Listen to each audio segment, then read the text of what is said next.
I'm a little bit sick, so forgive me. Crimson Desert has been out for a few days now, and I've seen it go on a roller coaster of ups and downs from the reviews and opinions side of things, ranging from saying it's one of the worst games ever released with terrible performance, terrible combat, terrible characters, you guessed it, everything, all the way to the other side of it's a very good game actually, you just need to give it more time and get used to the controls.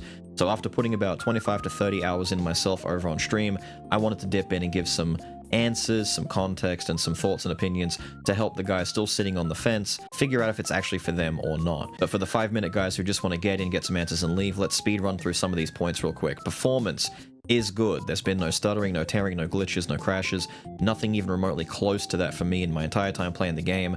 I've heard really good things from the PlayStation 5 side of things, and there are in fact some more patches and performance improvements coming out regularly for the PS5. I'm running this on a 4080 with a 13th gen i5, a little bit of a stronger machine than average, but I don't use any upscaling or frame gen either. I don't think it's needed. I'm running everything on high. The engine itself is very well optimized, and I'm kind of blown away with some of the distance rendering and some of the liquid physics and just some of the stuff this engine is pulling off. It's very cool to see. Controls are definitely built for this game and will take some getting used to. This is the closest thing to a genuine complaint that most people can share, is that the controls are a little bit wonky at first, but it's not done without meaning. There is, in fact, a comfort zone that you will reach if you play this game for enough time, where everything starts to click and make sense. This is just a case of getting used to something. You can rebind mouse and keyboard controls if you want to play it that way. They added that about a day or so after the game's release. I think there's controller rebinding coming out. They've mentioned that they want to improve controller feedback and control remapping at some point in the future. The story is a slow burn. You're mostly here for the world anyway. This is similar to something like an Elden Ring or a Dragon's Dogma, where while there is a story, you're mostly engaging with the outside forces. Also think of it a little bit like a Witcher game maybe, where you are playing as a main character with, you know, a cast of other characters that serve as a push for the story, but you are mostly engaging with side content and exploring the world. Combat feels fantastic. The Black Desert Online guys have come back and have continued to do what they do, which is to make combat feel really cool and fluid. At times, it feels a little bit like a Shadow of Mordor or Arkham Asylum, blowing through a Muso wave of enemies by doing cool attacks back and forth, parrying, blocking, wrestle-throwing dudes. There's a whole array of different combat focuses from hand-to-hand, WWE wrestling, grapples and throws, over-the-top, stupid, medieval wrestling and magic all mixed together to make something bit of a spectacle fighter in the middle of your Kingdom Come simulator. Looting, I don't know why this is even a point here, but I've been asked this several times. Looting is not an issue. You just walk up and loot the thing that you killed. There is a lot of small item clutter, similar to something like Baldur's Gate 3, where you might need precision aiming in order to loot a particular thing on a table amongst a whole bunch of other things. This isn't too different from something like the Elder Scrolls either. There are easier ways to loot, including taming an animal that can then loot automatically for you while you are out exploring. Don't give looting a second thought. This is not a complaint. The stash has been added. You might have seen a lot of early reviews saying that there is no storage, no stash, no way to keep things except for in your bags. That has been patched out as of 24 hours ago. We now have an actual stash where you can store things. Don't worry about that, you can keep your stuff. DNA-wise, I would say this is a mixture of Red Dead Redemption, Dragon's Dogma, and Breath of the Wild with a little bit of combat inspired from the Shadow of Mordor games and Arkham Asylum games. This is definitely more in line with people who want to explore a big open world, Breath of the Wild style, with climbing, woodcutting, mining, and all the little bits and bobs that come together to make a fantasy world come to life. I don't think the game is bad. I think the game is actually very good, but it is definitely made with a particular audience in mind who aren't afraid to invest a lot of time into learning the world and getting to understand the characters and getting to enjoy the systems at play here. It is not for someone who wants to get in for a quick bit of dopamine and get out. This is more for the slow burn enjoyers. Now that the 5-minute guys have their answers and are off making their decisions, let's get into some more deeper discussion here. Now, while I don't think the game is bad whatsoever, it definitely has what I would call friction. There are a number of things in this game that are designed pretty much purposefully to be obstacles to get around or to get used to. In a lot of games, it's things like, let's use Souls for example, where you die and you drop your souls, and if you die again, you lose them for good, difficult boss fights, at times unforgiving runbacks.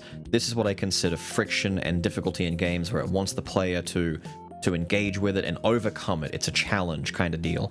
This game has that, but rather than it be something like difficult boss fights or losing currency, it's just getting used to moving around with the controls, or understanding that your leveling isn't done traditionally by killing things and getting experience.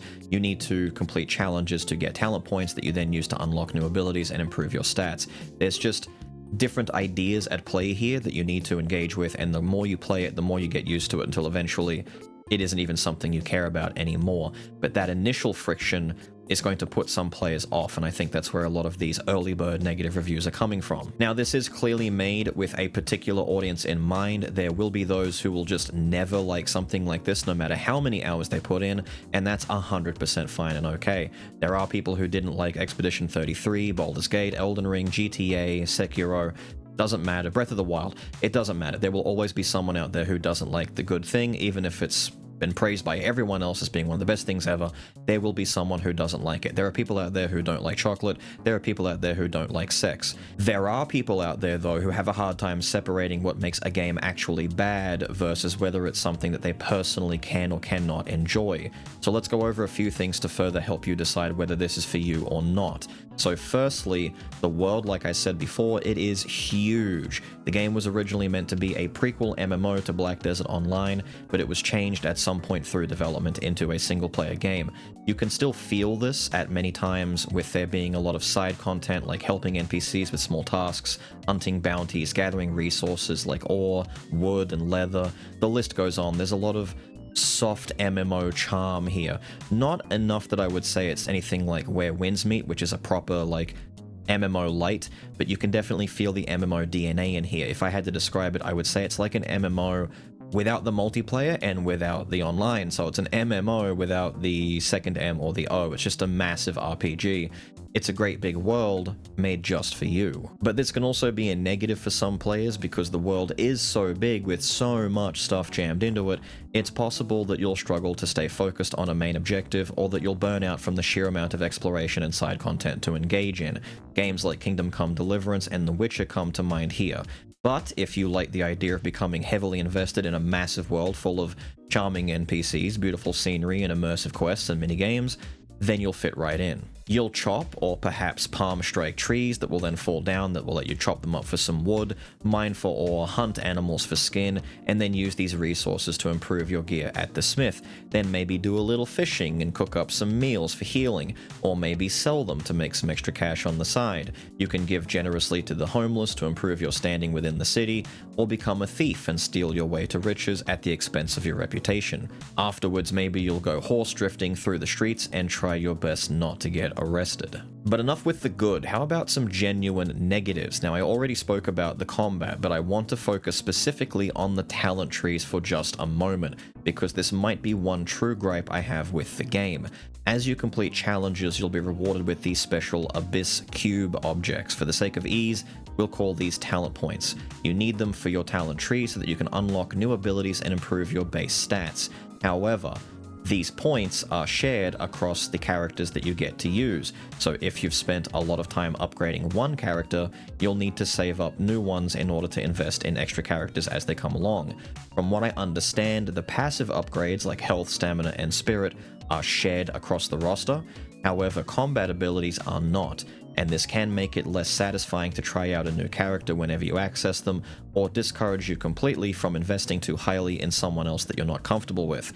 Now, there are a lot of challenges in the game, and clearly a lot of points to be earned. Probably too many, in fact, that by the time you reach endgame, you'll have every skill you could want unlocked across the characters that you enjoy using, but in the early game, it can feel a bit restrictive. Additionally, you need a different item that lets you reset these talent points so that you can reinvest them. This might make you hesitant to reset your points for experimentation purposes with new builds. And lastly on this topic, there are even quests that can only be completed with specific characters. I think most of them come down to Cliff, the main character, as the other ones kind of fill the secondary spot narrative kind of deals with more side content or off-side stuff. Cliff is definitely the main boy of the game, and a lot of the main quests might focus around him. Now, while this does encourage you to equip every character with at least a decent set of gear, it also means that talent point distribution might make some situations a bit tougher.